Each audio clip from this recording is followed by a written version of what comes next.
예, 오늘 설교 제목은 세대주의 환란 전 휴거는 거짓말이다. 이런 제목으로 말씀을 전하겠습니다.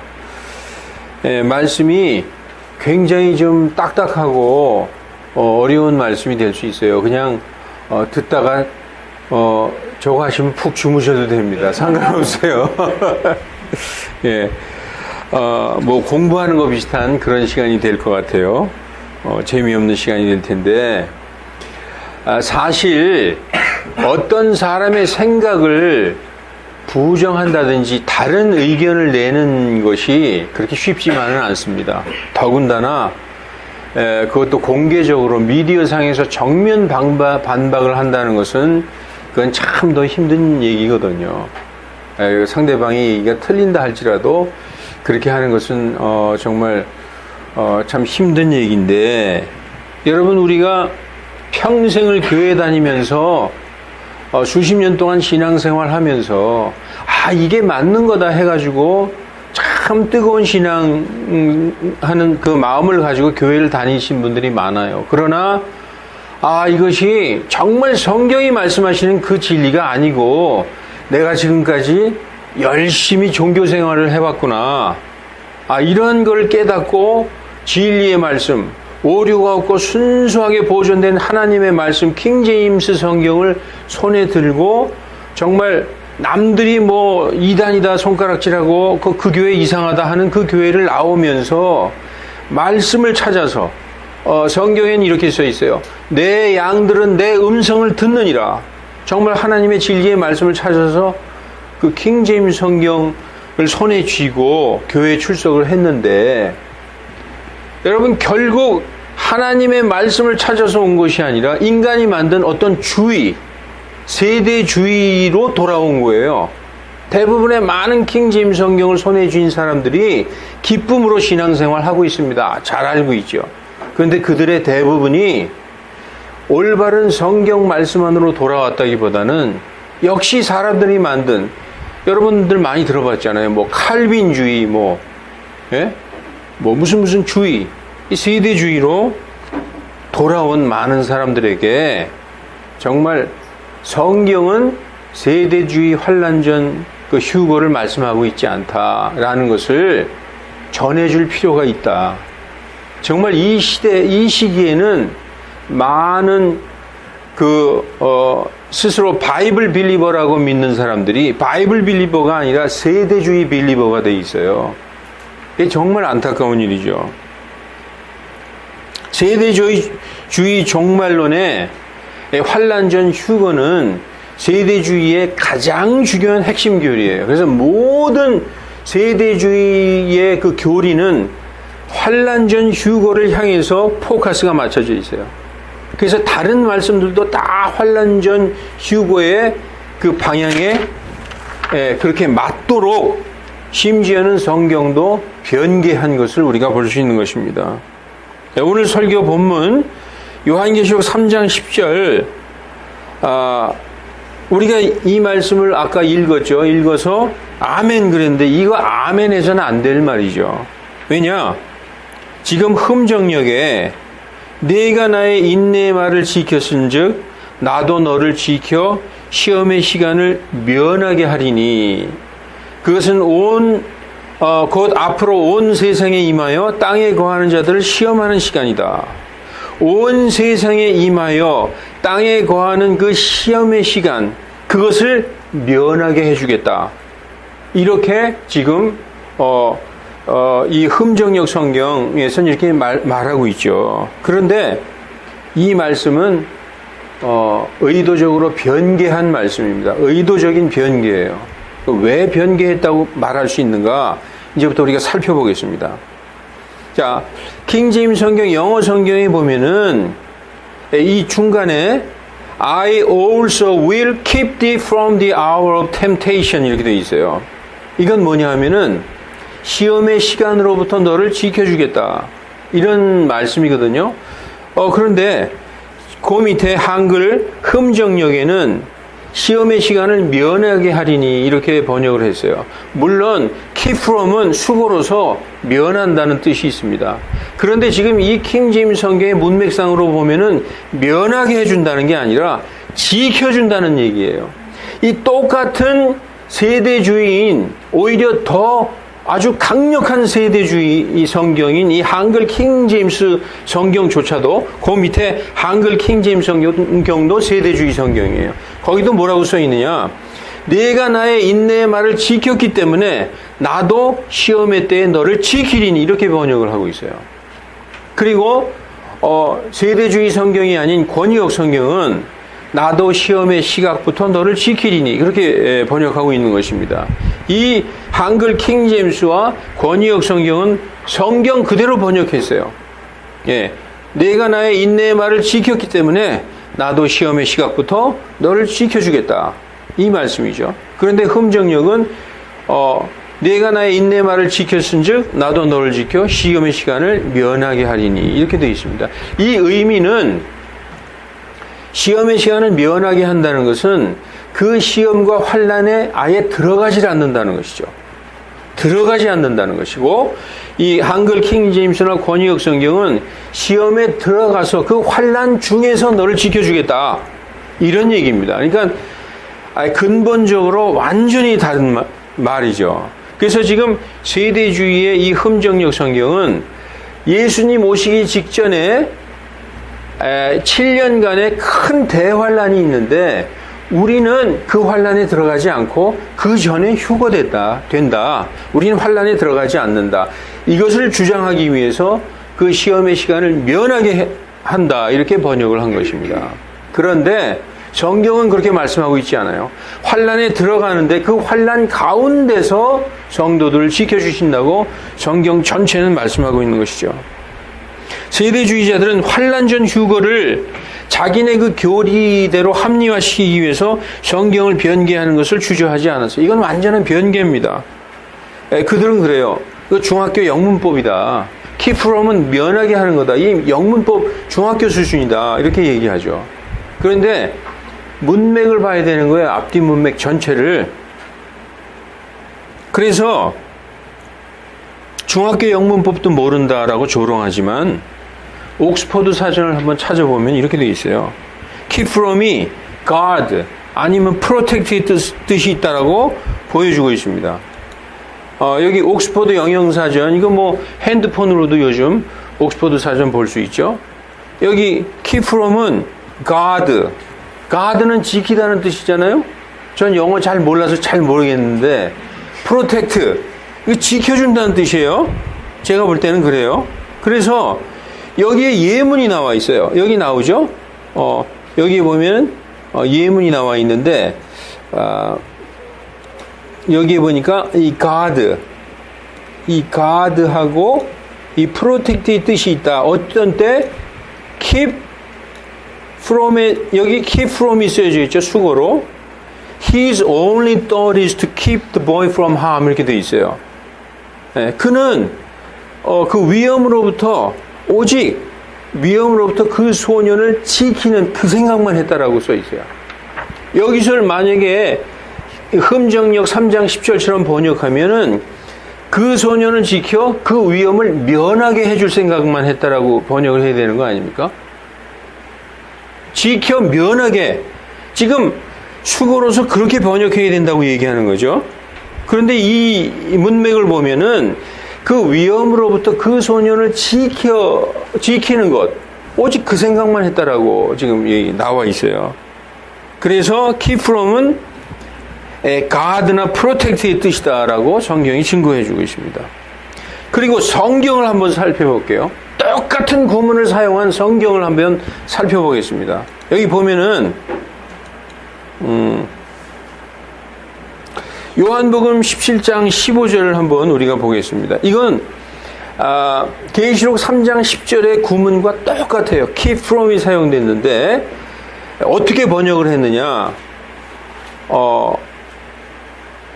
나는 아버지께서 그들을 세상에서 데려가시라고 기도하지 아니하오며 다만 그들을 악에서 지켜주시라고 기도하나이다. 이렇게 번역을 했어요. 이건 잘못된 번역이죠. 그 사람의, 그 번역자의 입장에서 보면 그들을 지켜 악을 면해달라고 기도하나이다. 이렇게 번역해야 되는 거예요. 그 사람의 입장으로 볼 때. 그런데 어떻게 번역했어요? 악으로부터 그들을 지켜달라고 기도하나이다. 그렇게 번역한 거죠.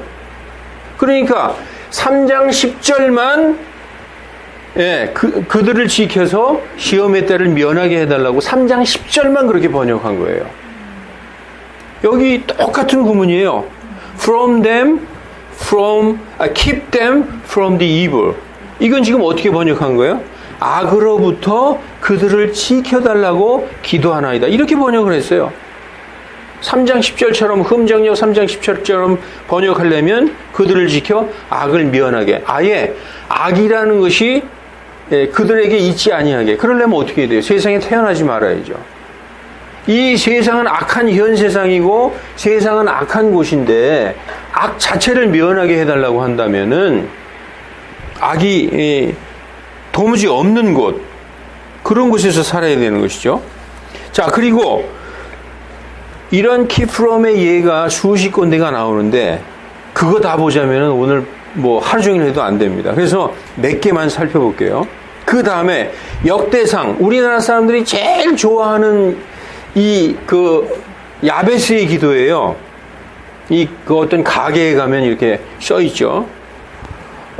야베스가 이스라엘의 하나님을 부르며 이르되 원하건대 주께서 참으로 내게 복을 주사 내 지경을 넓히시고 주의 손이 나와 함께 하사 주께서 나를 악에서 지키시며 이렇게 나를 악에서 지키시며 이렇게 했어요.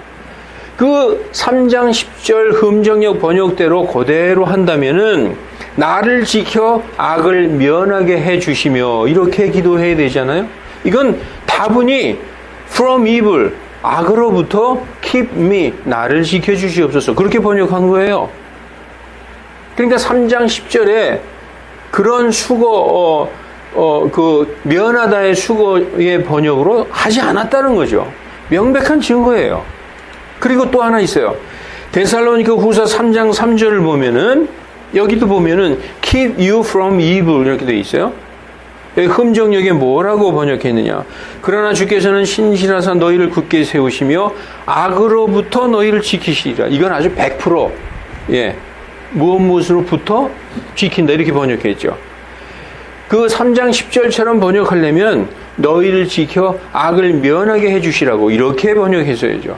그러니까 살펴보면 계시록 3장 10절만 그렇게 번역을 했어요. 수거적으로.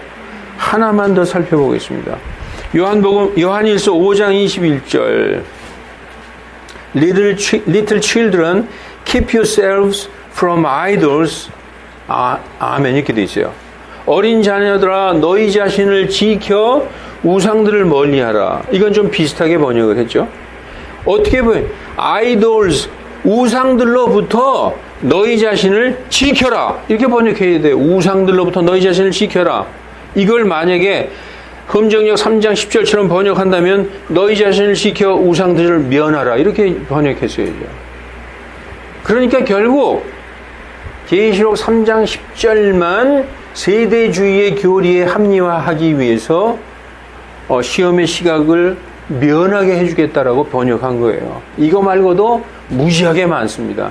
오직 계시록 3장 10절만 그렇게 번역했어요. 찾아보면은. 그래서 우리가 아까 아멘 했죠.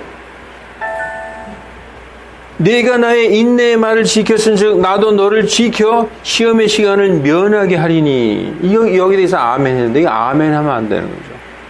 이 킹제임스 성경의 말씀은 내가 나의 인내의 말씀을 지켰은즉 나도 시험의 시간으로부터 너희를 지키리니. 이렇게 번역을 해야 되는 것입니다. 그리고 세대주의자들이 환난 전 휴거로 제시하는 유일한 성경 구절이, 환난 전에 휴거된다는 유일한 성경 구절이 딱 하나 있어요. 그거 이제 제시하는데 뭐냐 하면은 요한계시록 4장 1절입니다. 요한계시록 4장 1절에 세대주의자들이 이게 바로 환난 전 휴거다라고 제시하는 유일한 구절이에요. 이거 외에는 없습니다. 뭐라고 얘기하느냐? 이리로 올라오라. Come up hither. 이렇게 돼 있어요. 이리로 올라오라.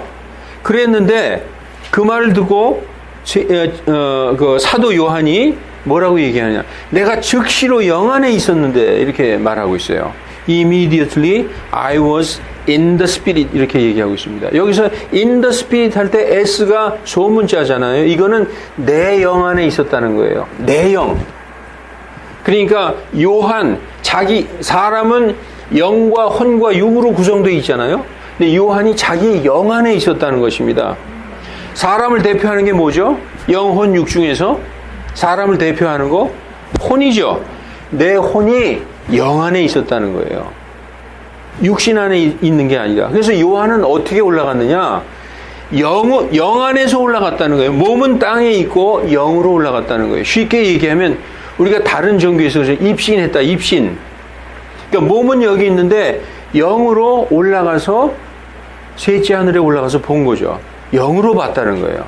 근데 여러분, 휴거는 영으로 올라가는 게 아니라 휴거에 대한 모든 구절을 찾아보면 body, 이 몸을 입고 올라가는 게 휴거예요. 그들이 뭐라고 주장하느냐? 사도 요한은 예수님의 가장 사랑받은 제자다. 신약시대의 가장 사랑받은 제자는 사도 요한이고 구약시대 가장 사랑받은 성도는 다니엘이다. 신약시대의 가장 사랑받은 성도인 요한더러 올라오라 한 것은 교회더러 올라오라 한 거하고 똑같은 거다. 그래서 요한은 교회를 대표하는 것이다. 그러니까 거의 이게 뭐냐? 영적인 해석 수준이에요. 영의 수준이라는 거죠. 그냥 요한더러 올라오라 했을 때 사도 요한은 영으로 올라갔다라고 지금 성경에서 얘기하고 있어요. 이게 이렇게 요한이 사랑받는 제자이기 때문에 요한이 교회를 대표한다. 그래서 교회가 휴거됐다. 이렇게 얘기하면 이건 거의 신천지 수준의 해석을 하는 거예요. 이게 킹제임스 성경을 갖고 이런 해석을 하면은 이건 정말 이 성경 해석 중에서 가장 유치한 해석 중에 하나죠. 여러분 성경 기록에 보면 이 영으로 올라갔는지 아니면 몸까지 전체로 올라갔는지 이것을 알 수 있는 성경 구절이 있습니다. 사도 바울이 루스트라에서 복음을 전하다가 돌에 맞아서 죽었다고 생각해서 사람들이 내다 버렸어요. 사도 바울을 내다 버렸는데 사도 바울은 그때 3층 천에 올라갔다. 셋째 하늘에 올라갔어요. 근데 사도 바울이 뭐라고 얘기하느냐? 고린도후서 12장에 내가 몸 안에 있었는지 몸 밖에 있었는지 모르겠으나 하나님은 아시느니라 이렇게 얘기하고 있어요. 내가 죽어서 셋째 하늘에 올라갔는데 내 몸 전체, 영, 혼, 육 전체가 올라간 건지 아니면 몸은 여기 있고 영으로만 올라갔는지 난 모르겠다. 그것을 내가 몸 안에 있었는지 몸 밖에 있었는지 나는 모르겠으나 하나님은 아시느니라 이렇게 말씀하고 있어요. 그리고 여러분 사도행전 8장에 빌립이 이디오피아 네시에게 복음을 전하러 가서 거기 가서 복음을 다 전하고 이디오피아 네시가 믿고 구원받고 침례받고 물속에서 올라오면서 성령께서 하나님의 영께서 빌립을 채워가시는 장면이 나오죠. 더 이상 빌립이 없어요. 침례받고 물속에서 딱 올라왔더니 빌립이 사라졌어요. 이게 성령께서 채워가셨어요. 영, 혼, 육 전체 전인격적으로 이동된 거죠. 그러한 경우가 있고 영만 올라간 경우가 있는 거죠. 지금 이 계시록 4장 1절은 내가 즉시로 영 안에 있었다. 영만 올라가서 봤다는 것이죠. 그러면은 우리가 예수님 오셨을 때 부활해서 우리의 몸이 변화돼서 몸을 입고 올라가는 겁니다. 휴거는 영만 올라가는 게 아니죠. 성경의 기록을 찾아보면은 고린도전서 15장 42절로 44절에도 이렇게 되어 있어요. 죽은 자들의 부활도 이와 같으니 썩는 것으로 뿌려지고 썩지 않는 것으로 일으켜지며 천한 것으로 뿌려지고 영광스러운 것으로 일으켜지며 약한 것으로 뿌려지고 권능 있는 것으로 일으켜지며 본래의 몸으로 뿌려지고 영적인 몸으로 일으켜지나니 본래의 몸이 있은즉 영적인 몸도 있느니라 하면서 51절부터 이렇게 말씀하고 있어요. 보라, 내가 너희에게 한 가지 신비를 보이노니 우리가 다 잠자지 아니하고 마지막 나팔 소리가 날 때 눈 깜짝할 사이에 순식간에 다 변화되리라. 예수님이 공중 재림하셨을 때 죽은 자들이 먼저 일어나고 살아있는 우리가 완전히 몸이 변한다는 거예요. 예수님의 몸처럼 변한다는 것이죠. 고린도전서에서는 영광에서 영광에 이른다라고 말씀하고 있어요. 그래서 나팔 소리가 나매 죽은 자들이 썩지 아니할 것으로 일어나고 우리가 변화되리니, 이 변화된 영광스러운 몸을 입고 올라가는 게 휴거예요. 영만 올라가는 게 휴거가 아니라 이 완전한 몸, 영광스러운 몸, 이 존귀한 몸, 이 파워풀한 몸, 이 몸을 입고 올라간다는 것이죠. 이게 바로 휴거라는 것이죠. 지금 계시록 4장 1절에서는 영으로만 올라간 것을 알 수 있습니다. 전혀 그들의 주장과 다른 것이죠.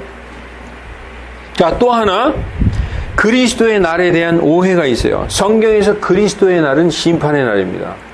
그리스도의 날, 예수님이 공중 재림하신 날은 심판의 날이라고 성경이 써 있어요. 근데 세대주의자들은 아니다. 그리스도의 날은 휴거만 되는 날이다. 휴거만, 비밀 휴거. 우리가 Left Behind라는 영화 같은 거 보면 운전하다가 뭐 식당에 있다가 뭐 갑자기 사라지죠. 옷만 벤치에 있다가 옆 사람이 보니까 없어요. 옷만 있고 사라져 버렸어요. 뭐 비밀 휴거라고 얘기하죠. 그리스도의 날은 휴거의 날이고 주의 날이 심판의 날이다. 이렇게 가르치고 있어요. 근데 이게 큰 오류라는 것입니다. 그들은 7년 대환란 직전에 예수님께서 공중 재림하셔서 성도들을 데려가시는 날이 그리스도의 날이다. 그래서 환란 전 휴거라고 이렇게 얘기하죠. 그런데 데살로니가 후서 2장에서는 공중 재림하시는 그리스도의 날이 바로 심판의 날이다. 이렇게 말씀하고 있어요. 그들의 주장은 심판은 아니고 심판은 나중에 하신다. 그런데 그리스도의 날이 바로 심판의 날이라는 것이죠. 세대주의에서는 그리스도의 날은 휴거의 날이다. 그리고 주의 날, 이 지상 재림하시는 날이 심판의 날이다. 성경은 그리스도의 날이 심판의 날이다. 이렇게 써 있어요. 그러면 데살로니가 후서 2장 2절로 4절까지 한번 보면은 데살로니가 교회에서 그리스도의 날이 가까워왔단다. 우리 큰일 났다. 막 이렇게 불안해하니까 사도 바울이 그 성도들을 안심시켜 주기 위해서 이런 말씀을 합니다. 너희는 영으로나 말로나 혹은 우리에게서 받았다 하는 편지로나 그리스도의 날이 가까이 이르렀다 해서 쉽게 마음이 흔들리거나 불안해하지 말라. 아무도 어떤 방법으로든 너희를 속이지 못하게 하라. 그리스도의 날이 이르기 전에 이런 일이 먼저 있어야 된다는 거예요. 먼저 그리스도의 날이 이르기 전에 먼저 떨어져 나가는 일이 일어나고, 떨어져 나간다, falling away라고 되어 있어요. 이건 뭐냐면 그리스도의 몸에서 떨어져 나가는 대배도를 의미하는 거예요. 많은 사람들이 그리스도를 부정하게 된다는 것이죠. 나 예수 안 믿는데요. 나 살려주세요. 나 예수 안 믿어요. 나는 예수 믿는 사람 아닙니다. 대배도가 일어난다는 것이죠. 그리고 저 죄의 사람, 곧 멸망의 아들이 드러나지 아니하면 그날 그리스도의 날은 이르지 아니한다. 그러니까 그리스도의 날은 언제 이르느냐? 먼저 많은 사람들이 떨어져 나가고, 예수님으로부터 떨어져 나가고, 그러니까 짐승의 표도 받겠죠. 떨어져 나간다는 것은 그리스도를 더 이상 믿지 않고 짐승을 믿는 거예요. 적그리스도를. 떨어져 나가는 일이 먼저 일어나고, 저 죄의 사람 멸망의 아들이 누굽니까? 적그리스도인데 적그리스도가 드러나지 아니하면 그날이 이르지 않는다. 적그리스도가 언제 드러나죠? 마태복음 24장 15절에 보면은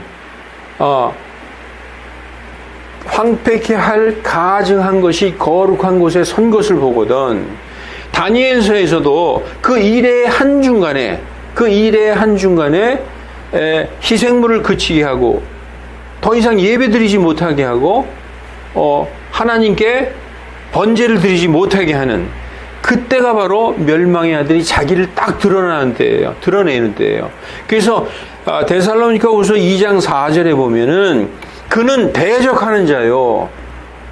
경배받는 모든 것 위에 스스로를 높이는 자로서 하나님처럼 하나님의 성전에 앉아서 자기를 보여 하나님이라 하느니라. 이게 바로 저 죄의 사람 멸망의 아들 적그리스도인데, 먼저 떨어져 나가고 적그리스도가 드러나지 아니하면 그리스도의 날이 이르지 않는다고 분명히 말씀하고 있어요. 따라서 미리 휴거되는 일은 없다는 거예요. 사람들이 떨어져 나가고 적그리스도가 등장해서 내가 적그리스도라는 걸 알리는 것이 바로 환난의 정 가운데 있는 3년단이 지나야 드러난다는 거죠. 예. 그 일의 한 중간에 드러나게 된다고 성경은 얘기하고 있어요. 이거 조금만 성경을 공부한 사람이면 다 아는 얘기입니다. 그래서 하나님은, 예수님은 오셔서 어디를 먼저 심판하실까요? 저 믿지 않는 자들, 저 불신자들, 저 사악한 자들을 먼저 심판할 것 같죠? 교회를 먼저 심판하신다고 성경이 말씀하고 있어요. 예수님께서 공중 재림하시면은 믿는 자들이 휴거되죠. 이게 바로 교회의 심판이에요. 만약에 나도 열심히 평생 교회를 다녔는데 나는 휴거 못 됐어요. 이게 뭘 의미하는 것입니까? 교회의 심판을 의미하는 거예요. 베드로전서 4장 17절에 하나님의 집에서 반드시 심판을 시작할 때가 이르렀나니 그것이 우리에게서 먼저 시작되면 하나님의 복음에 순종하지 않는 자들의 마지막은 어떠하겠느냐? 교회에서 먼저 시작된다, 하나님의 심판이. 근데 여기서 하나님의 집이 어떻게 교회라고 해석할 수 있느냐? 디모데전서 3장 15절에 보면은 디모데에게 그래요. 야, 디모데야, 내가 지금 너한테 가지 못하는데, 내가 가지 못할지라도 너는 이 하나님의 집에서 내가 너에게 가르쳐준 대로 신실하게 하고 있어라. 이 집은 하나님의 교회요, 진리의 기둥과 터전이다, 이렇게 말씀하고 있어요. 이 하나님의 집은 하나님의 교회다, 진리의 터와 기둥과 터라고 베드로전서 3장 15절에서 말씀하고 있습니다. 이 교회인 하나님의 집에서 먼저 심판이 시작된다라고 성경은 말씀하고 있는 것입니다. 적그리스도가 드러나는 것은 7년의 중간, 그러니까 벌써 환난이 시작되고 한참 있어야 적그리스도가 드러난다는 것이죠.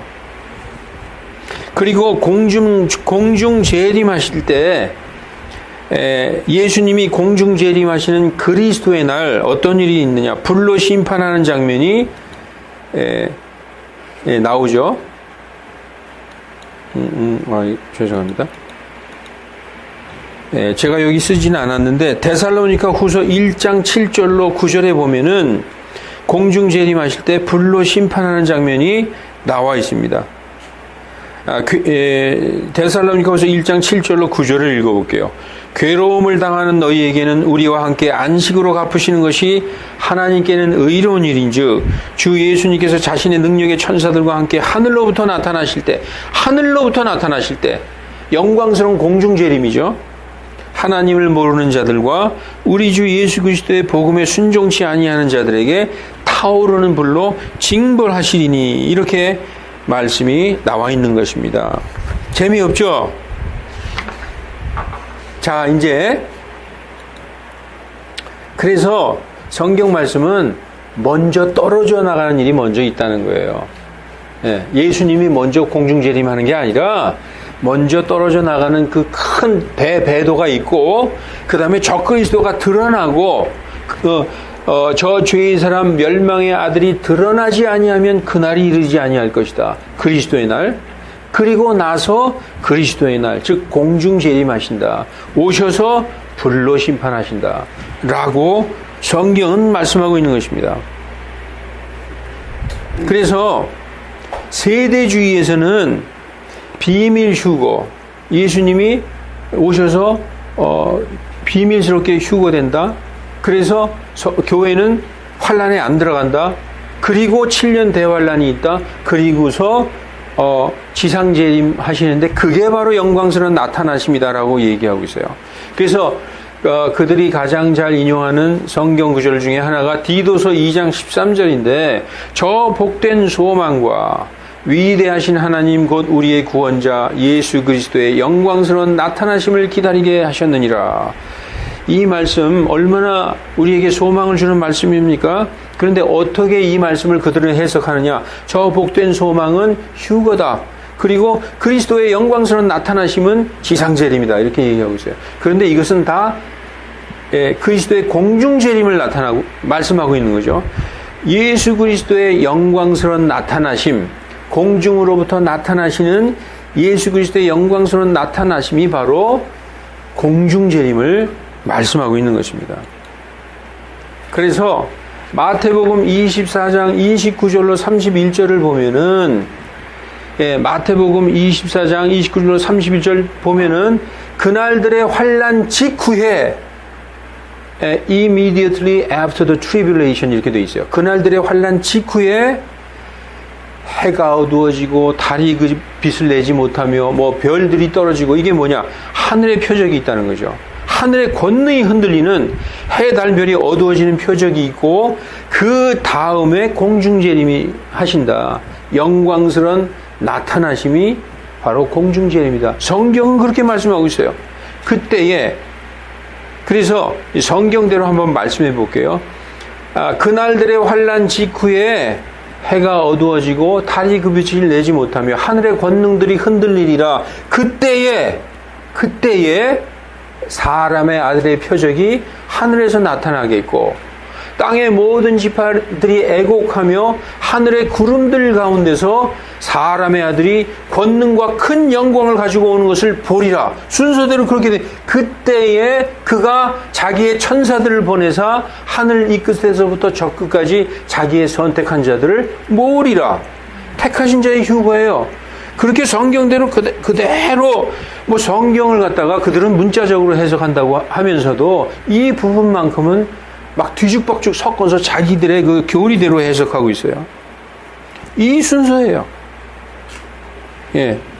그래서 마태복음 23장 31절에 하늘 이 끝에서 저 끝까지 사방에서 함께 모으리라 이런 말씀이 있는데 이 말씀을 세대주의에서는 어떻게 해석하느냐?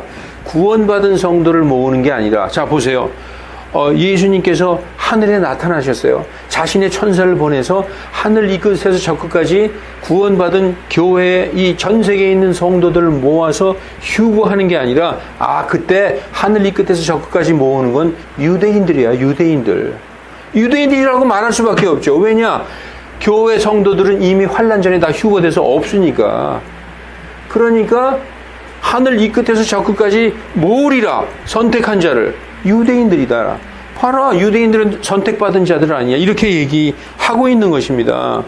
그런데 선택받은 자들이 누구냐? 성경에 보면은 에베소서 1장 4절에 바로 교회 성도들이 선택받은 자라고 써 있어요. 곧 우리가 사랑 안에서 자신 앞에 거룩하고 흠이 없게 하시려고 세상의 창건 이전에 그분 안에서 우리를 택하셨으며 우리가 선택받은 자예요.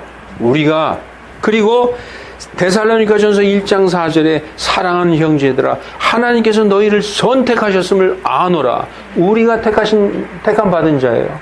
그래서 예수님께서 공중 재림하셔서 자신의 천사들을 보내서 하늘 이 끝에서 저 끝까지 택하신 자 교회의 성도 전 세계 성도들을 불러 모으셔서 그들을 휴거하시는 거예요. 데리러 가시는 거죠. 예, 완전히 거꾸로 말하고 있는 것입니다. 자, 그러면은 언제 세상을 심판하실까? 도대체 언제 세상을 심판하실까? 언제 세상을 심판하실까? 제가 이제 언제 세상을 먼저 시작하느냐?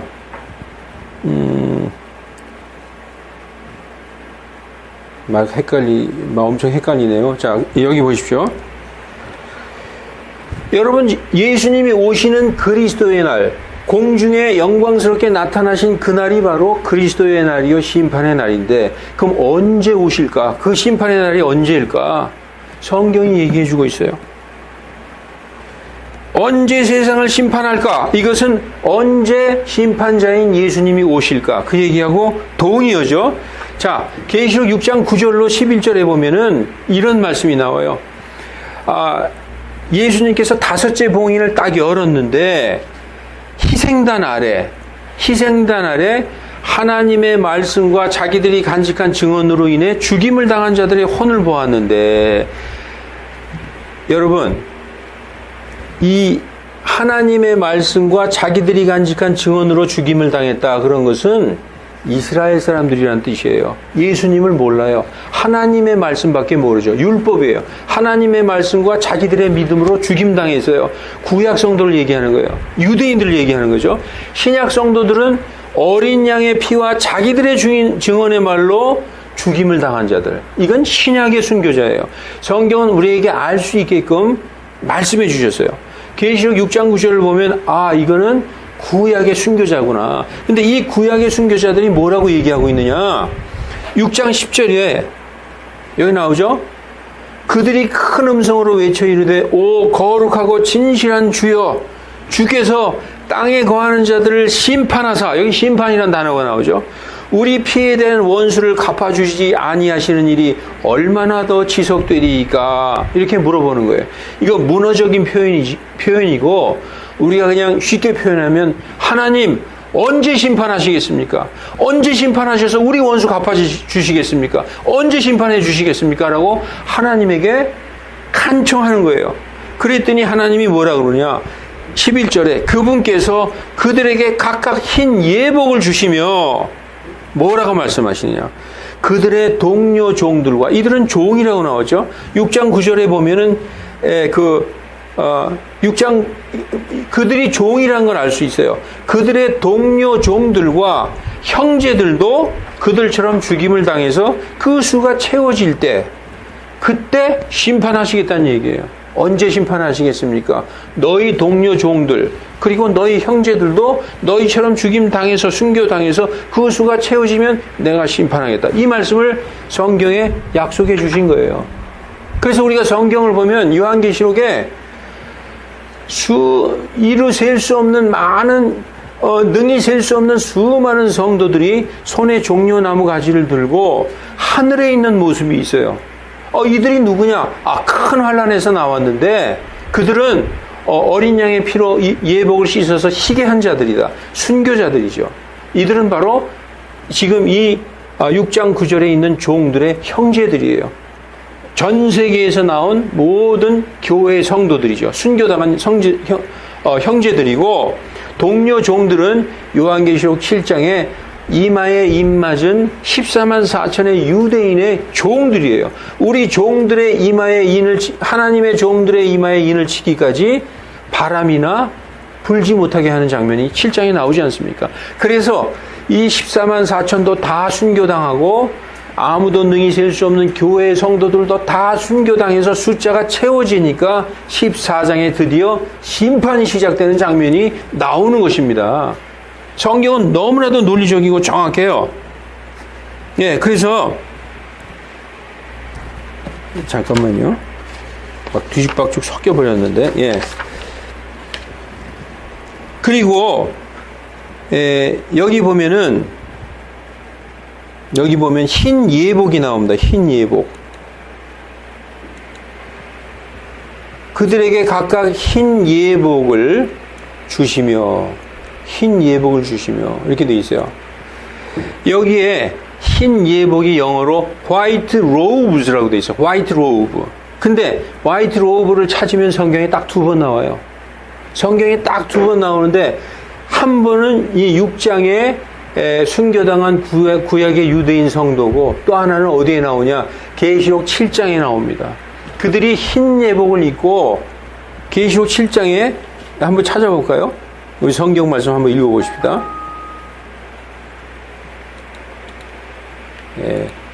계시록 7장을 한번 읽어보십시다. 계시록 7장을 읽어보면은 아무도 능히 셀 수 없는 큰 무리가 나오는데, 그들이 흰 예복을 입고 있어요. 흰 예복.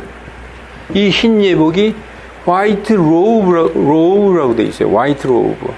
이왕 찾아보는 거 영어 성경도 찾아보십시다.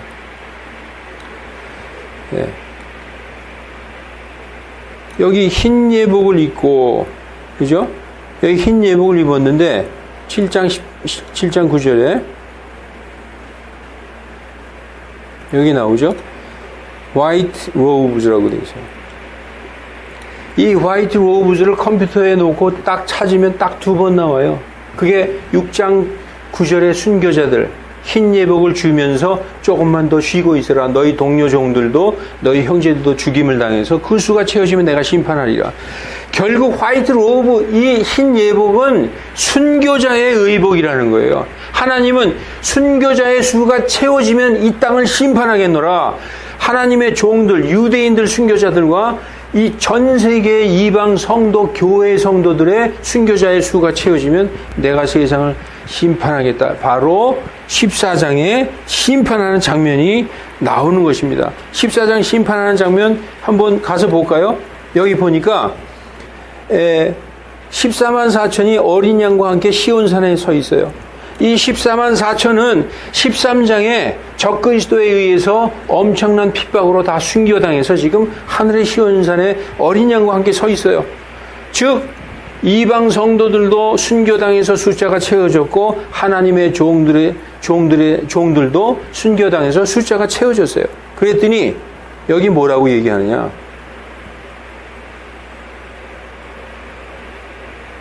그가 큰 음성으로 이르되 하나님을 두려워하고 그분께 영광을 돌리라. 그분의 심판의 시간이 이르렀으니. 심판의 시간이 왜 이르렀느냐? 형제들도 죽임을 당하고 종들도 죽임 당해서 그 숫자가 채워진 것입니다. 자, 그래서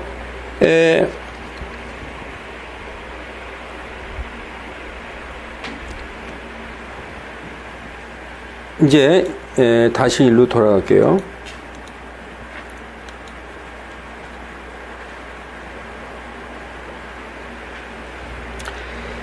계시록 1장 9절에 보면은 나 요한은 또한 너희의 형제요, 이런 말씀이 나와요. 나 요한은 너희의 형제다.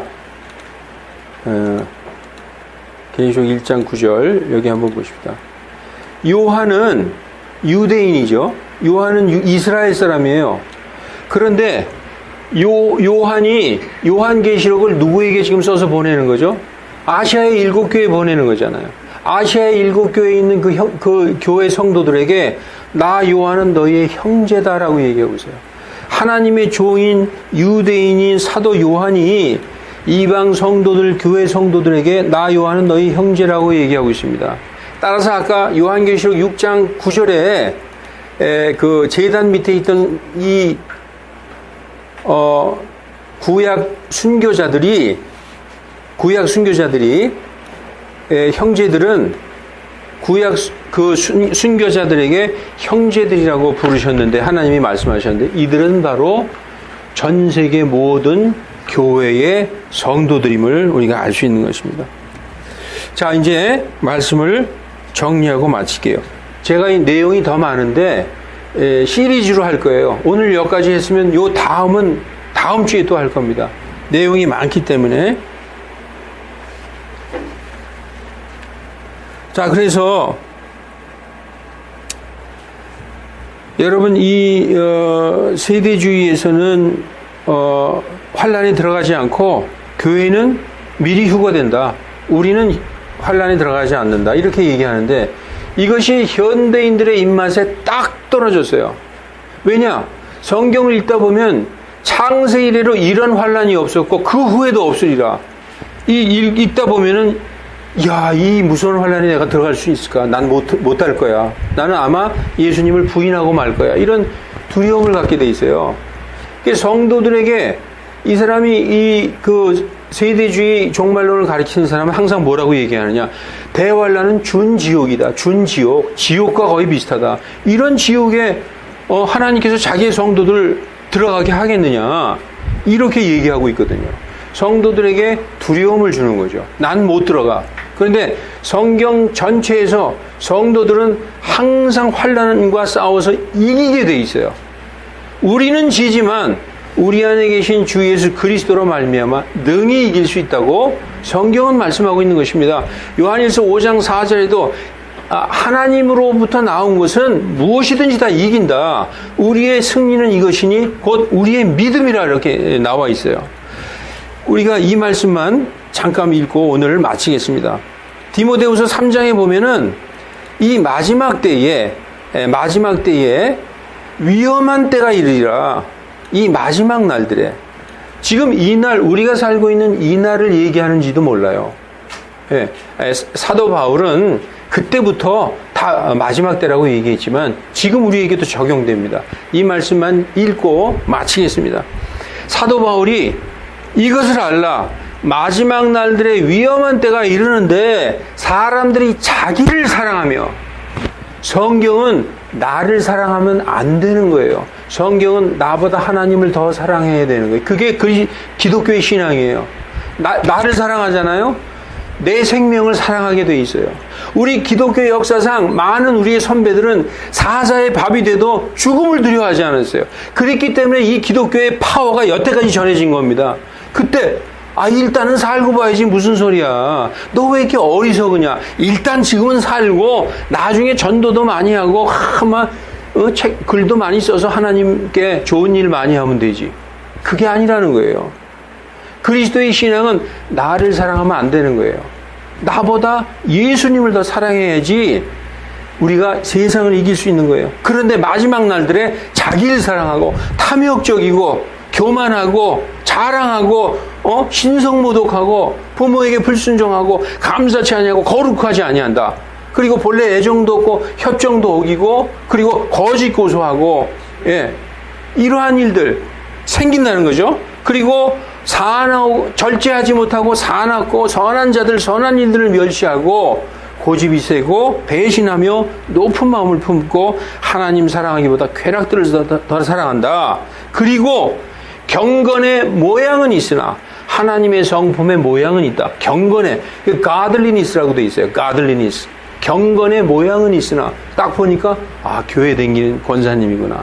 얌전하고 점잖고 항상 새벽 기도하고 아주 누가 봐도 그리스도인이에요. 경건의 모양은 있으나 경건의 능력은 부인하리니. 경건의 능력이 뭘까요, 여러분?